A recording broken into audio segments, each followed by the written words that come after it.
ലോകരാജ്യങ്ങൾക്കിടയിൽ ആയുധബലം വർദ്ധിപ്പിച്ചുകൊണ്ട് തങ്ങളുടെ ശക്തി തെളിയിക്കുക എന്ന ലക്ഷ്യത്തോടെയാണ് ചൈന പുത്തൻ മിസൈൽ പരീക്ഷണങ്ങളും ആയുധ പരീക്ഷണങ്ങളും നടത്താറുള്ളത്. അമേരിക്ക അടക്കം ചൈനയുടെ മിസൈൽ പരീക്ഷണത്തെ സൂക്ഷ്മമായി വീക്ഷിക്കാറുമുണ്ട്.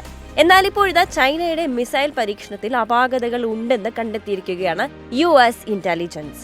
ചൈനയുടെ സൈന്യം ഇന്ധനത്തിന് പകരം വെള്ളം നിറച്ച മിസൈലുകളും അപാകതയുള്ള വലിയ സിലിണ്ടറുകളുമാണ് ഉപയോഗിച്ചിരുന്നത് എന്നും ഉന്നത ഉദ്യോഗസ്ഥരുടെ നാടകീയമായ അപ്രത്യക്ഷമാകലിൽ സൈനിക അഴിമതിയുടെ ഈ കാര്യങ്ങൾ പങ്കുവഹിച്ചിട്ടുണ്ടെന്നുമാണ് US ഇന്റലിജൻസ് ഉദ്ധരിച്ച് ബ്ലൂംബർഗ് റിപ്പോർട്ട് ചെയ്തത്. അടുത്തിടെ നിരവധി മുതിർന്ന സൈനിക ഉദ്യോഗസ്ഥരെ ചൈനീസ് ഗവൺമെന്റിൽ നിന്ന് നീക്കം ചെയ്തിരുന്നു. പീപ്പിൾസ് ലിബറേഷൻ ആർമിയുടെ ശുദ്ധീകരണവും പുനർനിർമ്മാണവും പ്രസിഡന്റ് ഷീ ജിൻപിങ്ങിന് ഇതുവരെ പൂർത്തിയാക്കാൻ സാധിച്ചിട്ടില്ല എന്ന് ചൈനയുടെ റോക്കർ ഫോഴ്സും ദേശീയ ബോഡിയും എടുത്തു പറഞ്ഞു.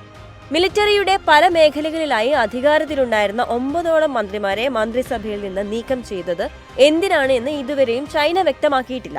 ഈ നീക്കം റോക്കറ്റ് സേനയെയാണ് ബാധിച്ചിരിക്കുന്നത്. കഴിഞ്ഞ ഒക്ടോബറിലാണ് ഡിഫൻസ് മിനിസ്റ്റർ ലീ ഷാങ്ഫുവിനെ സ്ഥാനത്ത് നിന്ന് പിരിച്ചുവിട്ടത്. പൊതുജീവിതത്തിൽ നിന്ന് പൊടുന്നനെ അപ്രത്യക്ഷനായ പ്രതിരോധ മന്ത്രി മാസങ്ങൾ കാണാമറയത്തായിരുന്നു. മുൻ വിദേശകാര്യമന്ത്രി ക്വീൻ ഗംഗിനെയും ക്യാബിനറ്റിൽ നിന്ന് ഒഴിവാക്കിയിരുന്നു. രാജ്യത്തിന്റെ ആണവ ബാലിസ്റ്റിക് മിസൈലുകളുടെ ആയുധ ശേഖരത്തിന് മേൽനോട്ടം വഹിക്കുന്ന സൈനിക ശാഖയെ ഒറ്റയടിക്ക് ഒഴിവാക്കിക്കൊണ്ടായിരുന്നു ചൈനീസ് മന്ത്രിസഭ തീരുമാനമെടുത്തത്. ചൈനയുടെ സൈനിക ശേഷിയും അഴിമതിയും ചൂണ്ടിക്കാട്ടി US ഇന്റലിജൻസ് പറഞ്ഞിരിക്കുന്ന റിപ്പോർട്ട് ശരിവെക്കുന്നതാണ് ചൈനയിലെ മന്ത്രിമാരുടെ പിരിച്ചുവിടലെന്നാണ് ബ്ലൂംബർഗും റിപ്പോർട്ട് ചെയ്തത്. ഈ വെളിപ്പെടുത്തലുകൾ ചൈനീസ് പ്രസിഡന്റ് ഷീ ജിൻപിങ്ങിന്റെ ഇനി വരാനിരിക്കുന്ന മിസൈൽ പരീക്ഷണങ്ങൾക്ക് തടയിടുന്നതാണ് എന്നാണ് റിപ്പോർട്ട്. 2050ഓടെ ലോകോത്തര നിലയിൽ ഏറ്റവും വലിയ മിസൈൽ നിർമ്മാണ രാജ്യമാവുക എന്ന ചൈനയുടെ ആഗ്രഹത്തിനാണ് ഈ ഒരു US റിപ്പോർട്ട് കൊണ്ട് വലിയൊരു അടി ഉണ്ടാകാൻ പോകുന്നതെന്നും ബ്ലൂംബർഗ് റിപ്പോർട്ട് ചെയ്തു.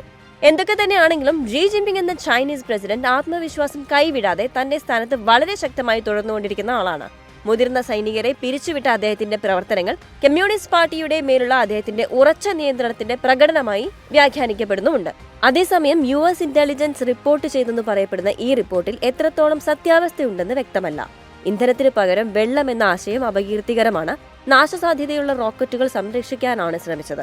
ചൈനീസ് മിലിറ്ററിയിൽ അപാകതകൾ ഒന്നും എടുത്തു കാണാൻ സാധിക്കുന്നില്ല എന്നും ബ്ലൂംബർഗിന്റെ റിപ്പോർട്ട് പെന്റഗണും വിദഗ്ധരും സ്ഥിരീകരിച്ചിട്ടില്ല എന്നും പറയുകയാണ് ഏഷ്യ ടൈംസ് എന്ന ന്യൂസ് പോർട്ടൽ.